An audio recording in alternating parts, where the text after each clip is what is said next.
Morning friends, welcome to Farid sir classes.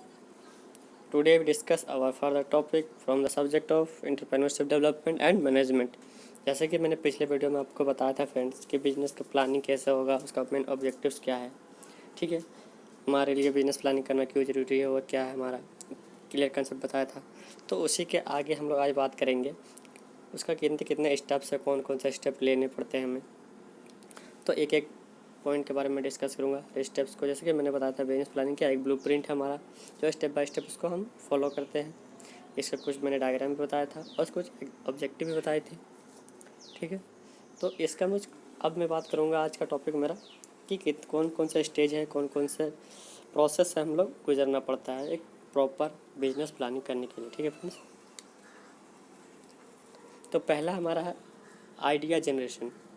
कोई भी चीज़ को हम बिजनेस करने से पहले हमें उसके बारे में आइडिया होना ज़रूरी है कि ये काम कैसे होगा और हमें इसे आगे कैसे ले जाना है। ठीक है फ्रेंड्स, तो आइडिया जनरेशन हमारा सबसे मेन इम्पॉर्टेंट पॉइंट है।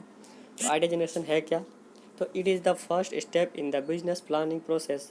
This step differentiate the entrepreneur from the usual business and entrepreneur may come up with new business idea or may bring in value addition to existing product in the market. Source of new ideas for entrepreneurs are consumers, customers.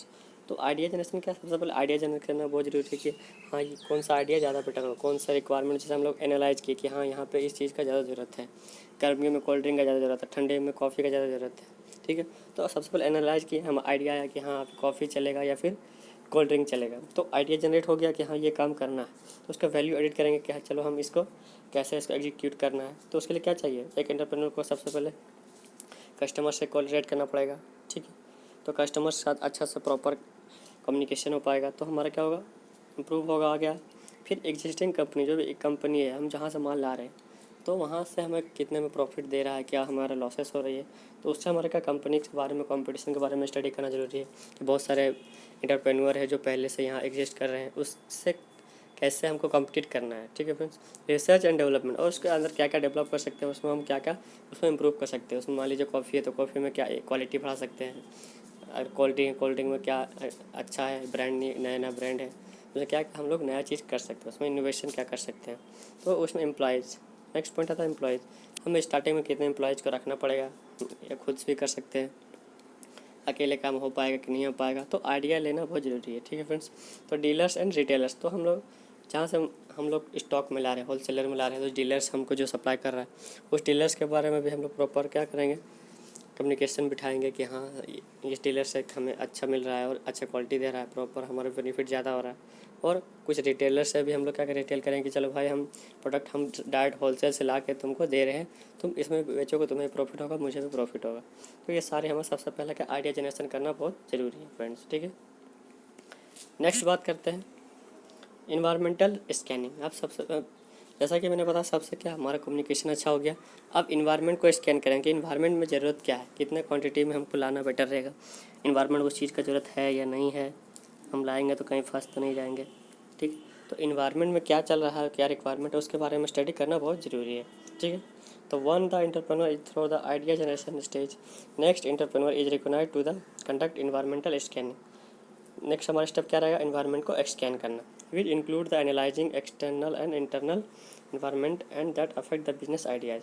तो हमारा कौन कौन सा ऐसा factor है जो affect कर सकता है, एक्सटर्नल और इंटरनल, हमारे अंदर पूंजी कमी पड़ जाएगी, या फिर एक्सटर्नल देखें तो हमारा कॉम्पिटिटिव ज़्यादा है कि कम है।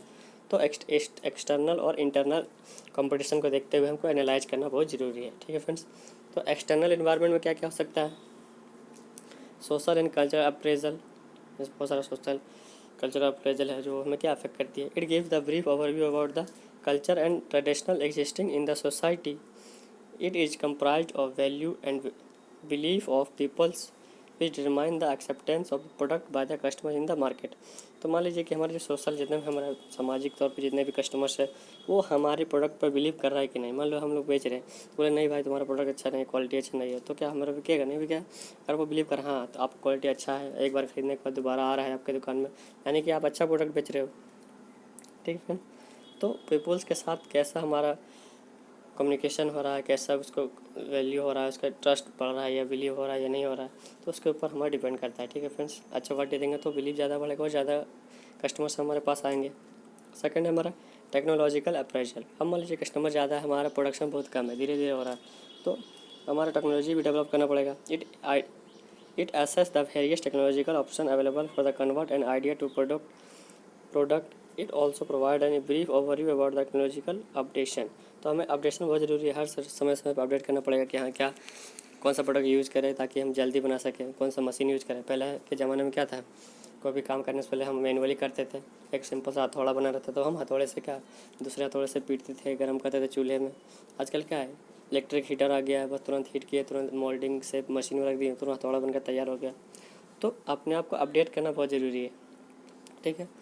थर्ड पॉइंट है economic appraisal. It assess the status of the society in the terms of economic development and as per the capita income, national income and consumption pattern in the business. तो economic appraisal आपके पास कितना पूंजी है, proper है कि नहीं economy. तो मान लीजिए सब आपने खर्चा करते हो, आपके पास कुछ भी नहीं है, तो मेंटेन करने के लिए आपके पास इकोनॉमिकल प्रॉब्लम आ सकती है, तो उसको मेंटेन करना बहुत ज़रूरी है। लास्ट पॉइंट है हमारा demographic appraisal. It assess the population pattern of the given geographic area which include sex, age, profile, distribution etc। तो हमारा डेमोग्राफिक अप्रेजल भी हुआ, हम कौन सा प्रोडक्ट बेच रहे हैं, किसको बेच रहे हैं, तो उस पर भी डिपेंड करता है कि हम पॉपुलेशन कितना है, हमारा गांव में पॉपुलेशन कम है कि ज़्यादा है।